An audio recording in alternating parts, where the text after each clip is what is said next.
یہ ویڈیو ان تمام لوگوں کے لیے جو یہ کہہ رہے تھے کہ ایران اور امریکہ کے مذاکرات ہو جائیں گے جیسے ہی ان کا نیا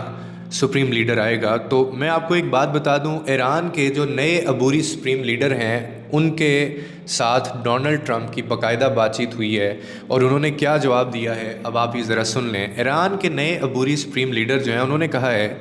کہ جس شخص کے ساتھ آپ نے مذاکرات کرنے تھے وہ شخص اب اس دنیا میں موجود نہیں ہے، اس شخص کو آپ آگے ہی شہید کر چکے ہیں۔ اور ان کا یہ بھی کہنا ہے کہ میں سفارتکاری کی زبان سے زیادہ ہتھیار کی زبان کو جانتا ہوں، ہم ہرگز مذاکرات نہیں کریں گے، یہ جنگ آپ نے شروع کی تھی اور اب یہ ختم ہم کریں گے،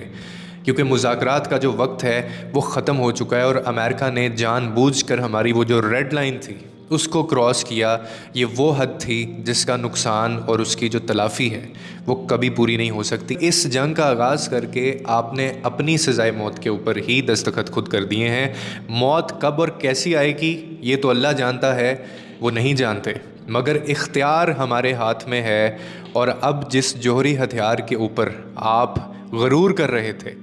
یا جس نیوکلیئر ویپن کا یہ بار بار ذکر کرتے ہیں، اس کو غرور کو وہ کہتے ہیں کہ اب ہم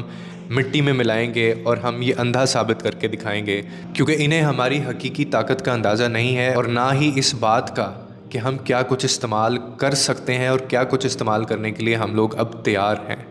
پھر انہوں نے اسرائیل کے بارے میں بھی ایک بات کی، انہوں نے کہا کہ رہی بات اسرائیل کی تو اس کا انجام طے ہے کہ ہر وار، ہر جرم اور ہر اذیت جو وہ دوسروں کے اوپر کرتے رہے وہ پلٹ کر انہی کا پیچھا بھی کرے گی اور اس کی وجہ ہم لوگ بنیں گے، ہماری نگاہوں میں رہیں گے، عیاں، کمزور اور بالکل تعاقب کے ساتھ۔ انہوں نے کہا کہ ہمارا ہر قدم بجلی کی طرح گرتا ہے، ایران نہ جھکتا ہے نہ رکتا ہے، ایران ہمیشہ کر کے دکھاتا ہے اور اس دفعہ بھی ہم فیصلہ کریں گے دنیا میں اب